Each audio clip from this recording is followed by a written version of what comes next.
Olá, meus amigos, bom dia. Bom dia, chefe Júnior, tudo bom? Como está? Estou fazendo essa live. É a primeira live que eu faço desse jeito, com perguntas e respostas, né? A pedidos. Tem muita gente que me pede, que me manda mensagem. E as pessoas me mandam mensagem, geralmente no Instagram, no WhatsApp, no Facebook. No WhatsApp eu ainda consigo responder, mas Instagram e Facebook é muito difícil. TikTok, Kawaii, é muito difícil eu conseguir responder. E as pessoas às vezes querem dicas, receitas, ideias, como fazer. Então, me pediram para fazer essa live. Inicialmente, eu tentei fazer a primeira live que eu fiz, eu tentei cozinhar junto, mas por causa do meu TDAH, do meu autismo, virou uma bagunça, uma zona, eu me atrapalho com o tempo. Então agora eu estou fazendo essa live justamente para isso, para que a gente dê dicas e respostas, tá? E eu vou começar hoje falando para vocês um pouquinho. Oi, Raíssa, tudo bom? E assim eu posso conversar com vocês e vendo quem entrou. Hoje eu vou começar falando para vocês um pouquinho sobre algumas dicas sobre carnes. Então, tanto carne vermelha, quanto carnes brancas, quanto peixes. Então eu vou dar algumas dicas, algumas orientações, alguns mitos que as pessoas falam, tá? E eu vou começar falando sobre eventos, para quem trabalha para eventos. Já que eu tenho o chefe Júnior aqui, chefe Paulo Santos também entrou, um forte abraço. Já que eu tenho vocês, eu vou começar falando para eventos, né? A gente tem um estigma de que as carnes vermelhas, elas precisam uma média de 400 gramas. Bom dia, Paulo, chefe Paulo, como está? Tudo jóia? Saudade, faz tempo que a gente não se vê, né? A gente tem um estigma de carne vermelha, e esse estigma eu percebi aqui no Brasil. Um forte abraço. Aqui no Brasil, carnes vermelhas, quando a gente vai fazer um evento, tem que ser 400 gramas de carne por pessoa. E cada evento, pessoal, deve ser pensado. Por quê? Porque precisa ver o que tem de acompanhamento. Então nós temos um hábito aqui no Brasil, por exemplo, quando vai se fazer churrasco, o chefe Paulo Santos trabalha com churrasco, ele sabe disso, as pessoas têm o hábito de comer acompanhamentos. Farofa, arroz, vinagrete e assim por diante. Não é um erro, não é um erro, mas acontece que quando você coloca muita coisa dentro do seu prato, você não sente paladares. Muda o seu paladar, né? Você tem que entender que existem temperos ali. Às vezes, por exemplo, uma salada de maionese. Esses dias eu fui numa festa que tinha salada de maionese com coentro. Quando você vai comer a carne, é claro que o coentro vai passar para a carne. E aí o sabor da carne vai ficar com o coentro. Não são todas as carnes que ficam legais. Então, às vezes você gosta, aquele vai sobressair. Se eu fiz uma carne com vinho, por exemplo, o vinho vai sobressair muito mais, ele vai aumentar o valor do coentro. Se a minha carne está muito salgada, o sal ele realça sabor, vai salgar um pouco mais, então, portanto, vai realçar o sabor do coentro. Para quem não gosta de coentro, vai ficar insuportável. Então tem que haver esse equilíbrio. Quanto que a gente faz de carne por pessoa? Geralmente, recomendo aí umas 500 gramas de carne por pessoa para um churrasco de pessoas, ou um evento, de pessoas que vão ficar ali degustando. Para eventos em que a gente tem o rechô, né, a pessoa vai vir e vai se servir, aí sim, 400 gramas de carne você já consegue fazer. Eu não sei quanto que o chefe Paulo costuma orientar aí, ele pode dar umas dicas também. Né? O chefe Paulo é churrasqueiro. Então essa é uma das maiores perguntas que eu tenho. Qual outras perguntas mais que eu tenho, pessoal? Perguntas sobre confeitaria. Tenho muitas perguntas sobre confeitaria. Então eu fiz um livrinho aqui, que eu estou tentando seguir ele, mas Então eu respondi sobre a quantidade de carnes para eventos, para churrasco, e agora eu vou falar sobre confeitaria. Bom, hoje existe, pessoal, uma infinidade de bolos na confeitaria. Quando eu estudei confeitaria, a gente tinha a famosa Genoise. Olá, Andréia, tudo bom? Nós tínhamos a famosa Genoise. Tudo bom, Cá? Como que você está? Seja bem-vinda. Então, quando eu comecei a trabalhar com confeitaria, nós tínhamos a famosa Genoise, que aqui no Brasil chama-se Pandeló, né? A Genoise era a mais famosa. Nós tínhamos o bolo chiffon, Então, eram os bolos mais utilizados, né? O famoso bolo de liquidificador, que de vez em quando a gente tinha, né? Que a gente chama de bolo seco, né? Que é o bolo para se comer ou bolo de café, o bolo para se comer com café. Então nós tínhamos muito esse bolo. Bom dia, Cá, como você tá? Bom dia. Dulce, bom dia, sejam bem-vindas.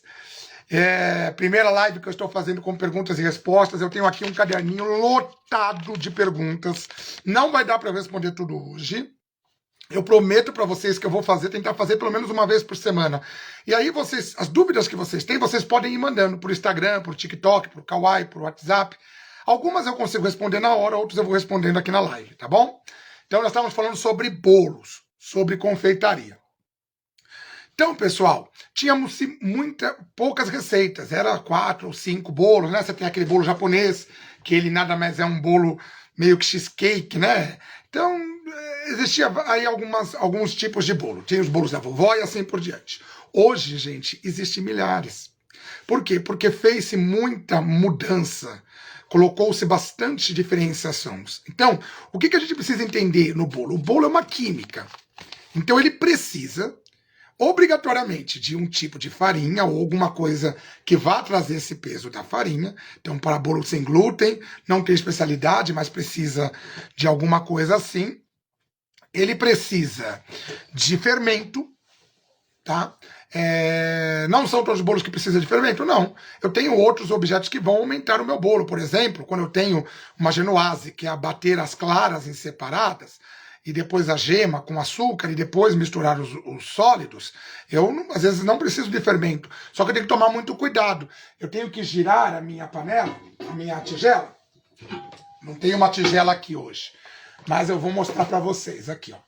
Vamos pegar... Opa, tá caindo tudo aqui, ó. Tá vendo que eu não posso fazer live, gente? Só posso fazer live conversando?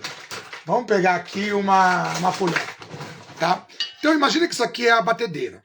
Quando eu vou misturar a clara com os sólidos, eu tenho que virar. Vamos ver se vocês vão conseguir girar. Ó, eu vou ter que virar do meio para fora e eu vou levantando a clara e misturando aos poucos. Eu sempre separo os sólidos em 3 partes. Então, primeiro, eu misturo os sólidos na gema e aí depois eu vou com essa mistura de clara. Então, vamos lá. Pego as gemas, bati com açúcar, misturo os sólidos.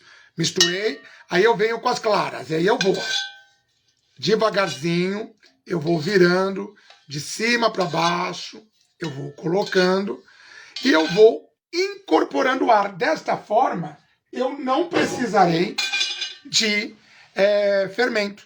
Então, tudo bom, meu querido? Seja bem-vindo, M Forno Máquinas.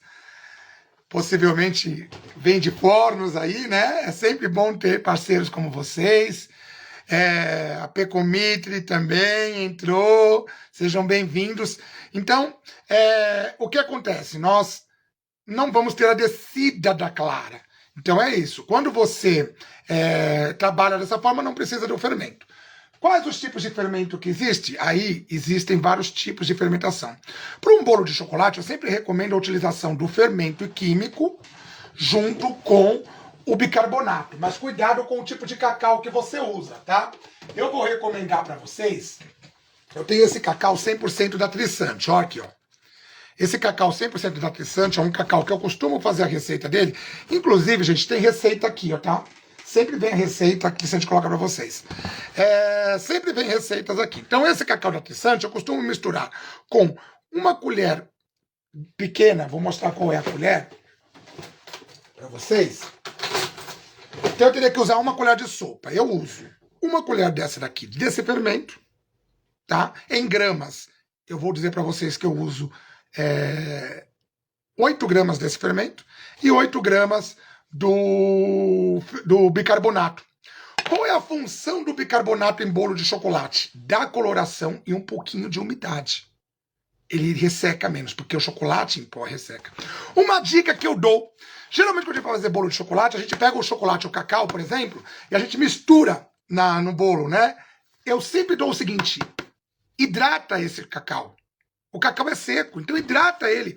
Mistura, se você vai trabalhar com leite ou com água dentro do seu bolo, mistura um pouquinho de água ou leite nele para que ele fique uma massinha, ele fique um cremezinho. Ele fica mais escuro, mais bonito. Então foi essa dica de bolos que tinham me pedido e que eu dei. O pessoal pergunta para mim sobre bolos com frutas, né? Rodrigo, seja bem-vindo. O Rodrigo, se eu mal me engano, o Rodrigo é meu parceiro de cakeboard, certo, Rodrigo? Vê se eu estou correto, eu acho que é isso mesmo, né? O Rodrigo é meu parceiro de cakeboard. Então, pessoal, para bolos que vão frutas, eu recomendo vocês não utilizarem a fruta in natura. Porque a fruta in natura vai trazer muita umidade para esse bolo. E às vezes o seu bolo pode desandar. Olha essa dica aqui do Quintal de Vista Alegre. Ó, eles têm essas frutas desidratadas. Então, ó, por exemplo, a banana, tá? Aqui eles têm banana. Essa daqui, acho que é maçã. Maçã. Essa é maçã. Então, ó a maçã desidratada. Olha a banana desidratada, gente. Além de deliciosa, não contém açúcar, que dá para comer puro, mas o bom dessas frutas desidratadas é que você pode bater, transformar num pozinho. Então, se você quiser, você pode utilizar elas. Elas são bem macias. Queridinho entrou, meus parceiros de queridinho. Olha, ainda hoje eu tava comendo um queridinho. Gente, o melhor quindim é queridinho. Eu adoro eles. Então, essa fica a dica. Vou trabalhar com algum produto que eu não posso ter muito líquido, trabalha com as frutas desidratadas, tá bom? Vamos para a próxima pergunta, gente. São muitas perguntas. Eu vou tentar responder algumas hoje. O que não der, eu respondo na próxima aula. A próxima pergunta que me fizeram foi referente por que a carne... Como deixar uma carne macia? Gente, isso é um problema, né? Carne macia. Para você deixar uma carne macia, existe aí vários truques. Existe amaciante, abacaxi, mas eu não gosto desses tipos de produtos. Eu acho que tira um pouco do sabor da carne. O amaciante ainda vai. Amaciante químico ainda vai. Mas, dependendo do tempo que você deixa isso aí, vai transformar a sua carne. Então eu não recomendo. O que eu recomendo é você utilizar a carne certa para cozinhar, a carne certa para grelhar, a carne certa para assar. Então, quais são as carnes que são para assar? São carnes que são carnes de longa cocção, que eu coloco no papel alumínio ou numa assadeira com papel alumínio e elas vão ficar assando durante muito tempo. Pernil de porco, por exemplo, carnes bovina, lagarto, peito bovino, costela, cupim, são carnes para assar, tá? Ou brasear. Qual a diferença entre assar e o brasear? O assar, eu posso assar sem nenhum tipo de líquido, como por exemplo o frango, e o brasear, eu coloco uma quantidade de líquido. Se eu colocar até a metade da carne, eu tenho um braseado. Se eu subir e cobrir totalmente, por exemplo, vamos supor que eu quero fazer uma carne aqui na minha panela mineira. Então a minha panela mineira, ela tem tampa, tá? Minha panela mineira, ela tem tampa, então eu não vou precisar, ela é pesada, eu não vou precisar de colocar papel alumínio, tá? Posso colocar a carne aqui direto. Se eu encher de carne até a metade, desculpe, de água até a metade, a minha carne for grande, ultrapassar, eu tenho um braseado. Se eu encher... Olá, Dá, seja bem-vinda. Se eu encher até o final, eu tenho um cozido. Tá? Então essas são as diferenças das técnicas. Olha aí, eu disse que quem quisesse aprender gastronomia, hoje era o dia. Tem uma diferença entre braseado e cozido. Braseado vai ser geralmente carnes grandes, até a metade da carne cheio de líquido. Geralmente eu utilizo um vinho, eu utilizo alguma bebida. Cuidado quando vai utilizar vinho dentro do forno. Por quê? Se esse vinho não evaporar, pode pegar fogo. Então, eu sempre recomendo, vai numa panela primeiro e ferve esse vinho antes, tá bom? Ou qualquer tipo de bebida alcoólica. Cozidos. Qual a diferença entre braseado e cozido? O braseado, carnes grandes, até a metade de líquido, tá? O cozido, geralmente são carnes pequenas, e aí até o final. Eu cubro totalmente. Por isso que o cozido, geralmente, é feito em panela de pressão. Quando eu levo para o meu forno numa panela, com uma panela mineira, o que eu tenho? Eu tenho um braseado que depois eu posso tirar a tampa e reduzir ali no próprio forno. E aí a parte de cima vai ficar bem craquelada, bem dourada, né? Bem assada. Enquanto a parte de baixo, que está submersa, vai ficar cozida. Tá bem? Acho que respondi essa pergunta. Outra pergunta que me fizeram, sobre técnicas de cortes. Pessoal, eu vou ser sincero para vocês, eu não sou um cara muito bom em cortes, tá? Mas existem muitos vídeos, e aí já vai a dica, gente. As universidades de gastronomia que me desculpem. Eu hoje, se tivesse que fazer faculdade, não faria mais gastronomia. Eu teria feito no YouTube, no TikTok, no Kawaii, no Instagram, os vídeos que eu recebo, ou os vídeos que eu vejo lá, compraria produtos e faria em casa, e aprenderia as técnicas. Tem tudo, tem tudo. Você escreve e tem chefes fenomenais, inclusive internacionais. Eu assisto Food Network o dia inteiro. Tem chefes fenomenais lá. Eu sou fã de uma chefe chamada Alex Buonacelli. Para mim, uma das melhores chefes que eu conheço. A Alex, ela tem uma facilidade de fazer aquilo que eu amo fazer, que é a combinação de sabores. Aliás, fica um abraço aí pro meu amigo Thiago, onde nós estamos conversando, Thiago e o Gustavo, lá do MZ School, estamos conversando sobre cozinha molecular, e eu adoro cozinha molecular, junção de sabores, né? Desculpa, a condicionada tá ligada, já começou a tossir. Pessoal, é importante que dentro do seu prato tenha sempre essa junção de sabores. Doce, amargo, azedo, cítrico, né? Salgado, o tanino que vem de vinhos, e, né? Que é muito bom. O pequi, por exemplo, que traz um sabor adstringente, né? Aquele sabor que amarra na boca. Aliás, a Trissante tem uma pimenta de pequi maravilhosa para você trazer esse sabor. Então, ficam essas dicas. Sobre os cortes, o que eu recomendo? Compre os legumes, é muito barato. Se você não quiser gastar com legumes, vai no final da feira, vai ali atrás das barracas e pega com eles os legumes que eles vão jogar fora no lixo. Eles têm muitos que eles colocam em umas caixas para o pessoal pegar.